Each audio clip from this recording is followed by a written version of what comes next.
You could be anywhere in the world right now, but you're here with me, Expediting America.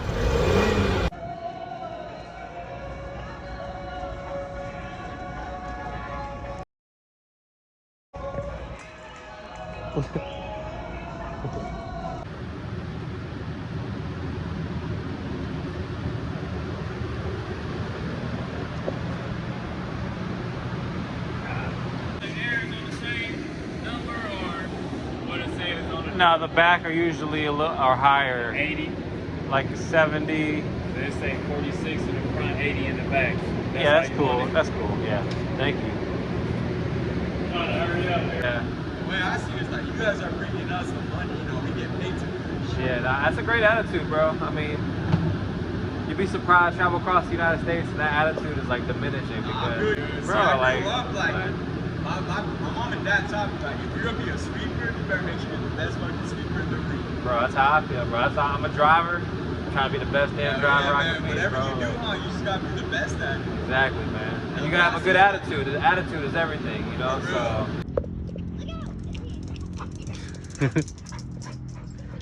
Hey, how you doing? Don't be jealous, Bubba. Get out of here, Bubba.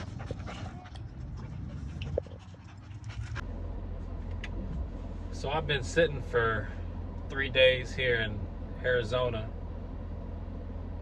and it really hasn't really gotten to me this time. I really haven't let it bother me that I haven't got much work this week or whatever. Usually it really gets to me after the first day. Today I've been at such peace, and I've been sitting here. We went to the dog park and just sitting here at this park, and I see this lady in like an old Grand Marquis drive by, and she's looking at me and talking out the window like I can hear her. I can't hear her, you know. She drives by, still talking, you know. I don't know who to who, or I'm assuming to me, but I don't know because there's no one else around really. And then she pulls up next to me, and I roll my window down. She's like, "Do you know how to get to such and such street, cross street?" And I was like, I really don't, man. I can look it up. And I looked it up, and as soon as I started to tell her how to get there and which way to go, I realized that she wasn't retaining the information I was giving her, and she wasn't all there.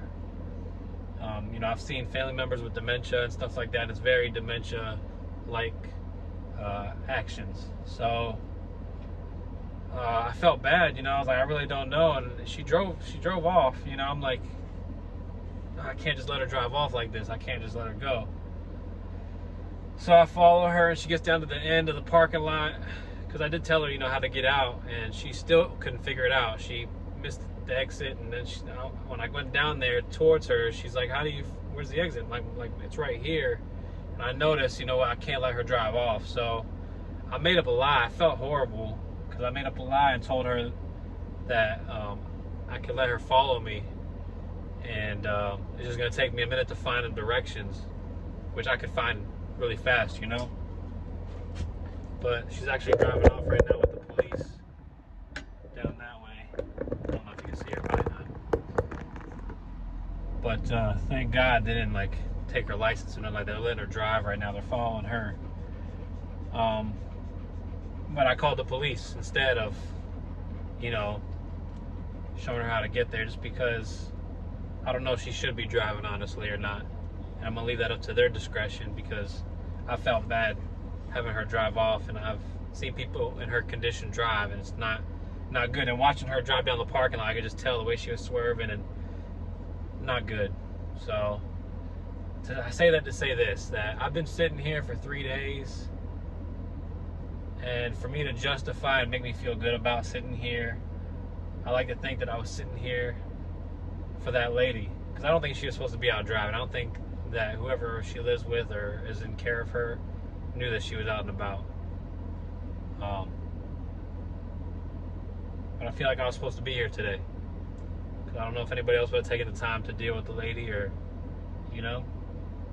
So it's day 3 sitting here in Arizona, but I think we're gonna get something eventually. We'll see.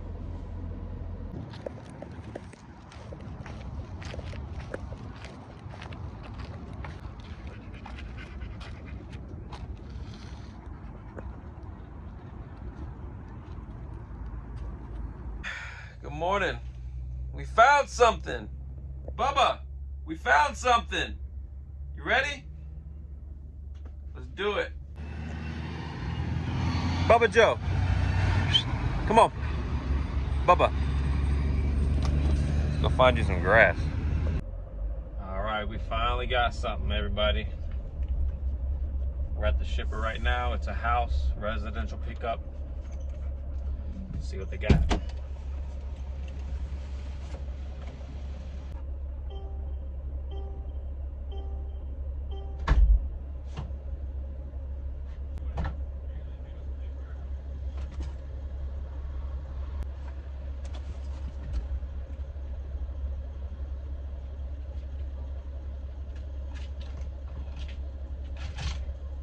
Now, in most cases, we do what's called no-touch freight, which means we don't even lift a finger. They have a forklift to put the freight in the back of the truck. But in this case, we're at a residence. They don't have a forklift. It's not really needed. The packages are light. I usually charge a driver assist of $50 to $150 if I have to lift anything, but I was just so ready to go. I didn't even want to ask, knowing how cheap the rate was already and how it was like pulling teeth just to get this load. I didn't want to say anything, so I just got loaded up and hit the road.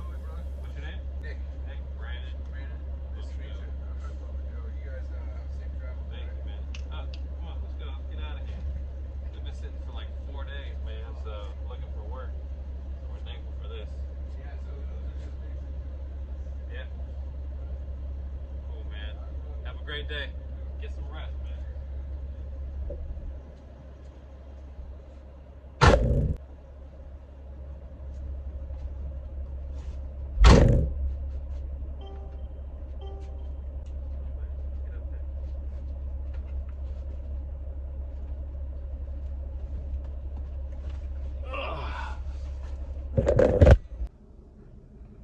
All right, so here's the skinny. We've been sitting in Arizona for 4 days. Today will be the 5th day. And I'm not gonna sit anymore. So this is a cheap rate alert to all the people out there that want to say don't take cheap rates. We've been bidding and bidding. They've been trying to get us for as low as 65 cents. But we say no, we say no, we say no. So I've been sitting. The wheels have not been turning. Today, this is my first week where I've been on the road and I've had a zero. So I'm taking this load right here, 78 cents a mile. But here's the catch. It's not due until Monday. Today's Friday, it's 10 a.m. So I'm gonna sit around here. We're gonna see if we can find anything along the route that we can get to bring our average up. And it's definitely possible. We have all day. We'll see how the rest of the day turns out. I'll keep you all posted. I'm gonna send a picture of the BOL in, send a picture of the freight, and let's get on the road.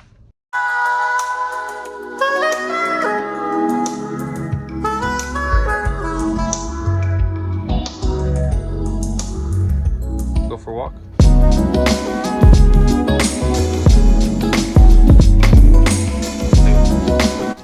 All right, so one of the obvious differences from my channel to other channels is A, I'm a driver, not an owner-operator, and B, I have my dog, Bubba Jo, with me on the road. So I wanted to share with you guys some different things about the channel and about me that I normally wouldn't share. A lot of people ask what kind of dog Bubba Jo is. Honestly, I don't know. I ask him every day. He never tells me. But I think he's a border collie pit mix of some sort. Might have some Akita.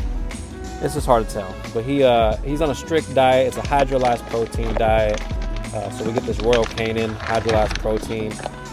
It's not his first choice, but he does like it. And the veterinarian suggested it because he has some type of allergy that we couldn't figure out what it was. So we just eliminated a lot of things in the diet and started giving him this.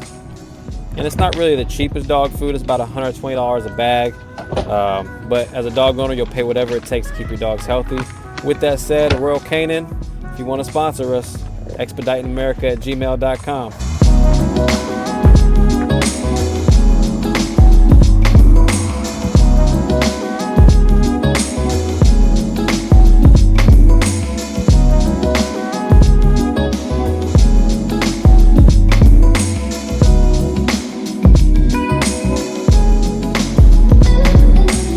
Bubba, come on.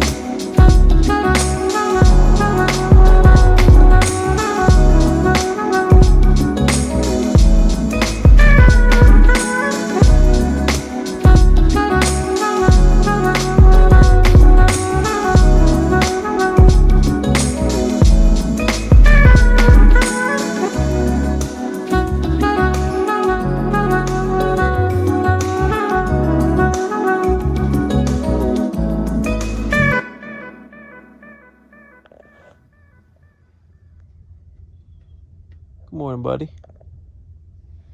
How you doing, Bubby? Oh, is that a smile? Is that a smile? Good morning. Such a good dog.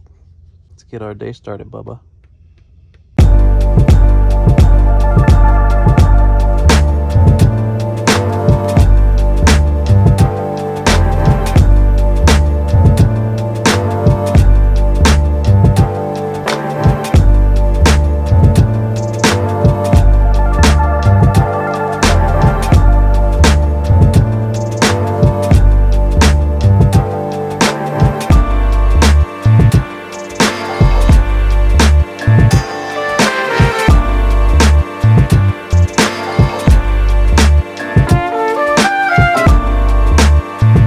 Here in Oklahoma City, just outside the city, heading east on the 40. Got about 10 hours left in our journey. It's like 11 a.m. here, and we don't have to be there till 8 a.m. tomorrow morning in Nashville. So we're taking our time and letting Bubba run around and be a DOG. Spells dog for those who, spell it out, sound it out, But yeah, this week was a tough week. Talking about my worst week ever as an expediter, actually. In 16 months, this will be my lowest paying week. I want to net maybe $200, $300 net after my expenses. So my check will probably be like $700. A lot of people ask me, what do I make a week? They can probably take that and then multiply it by how many weeks are in a year, how many weeks they plan to work. But you can't, this is not a business for that. You can't forecast your money like that. You don't know what tomorrow holds, you know what I mean? So this is definitely a business where you can make a lot of money. Just like any business, really. It's all about how much you're gonna put in, what's your work input. And that's gonna be your reward output. So when I make my weeks as a driver, when I make my weeks of $1,500, $1,900 net, I'm driving 80 hours that week.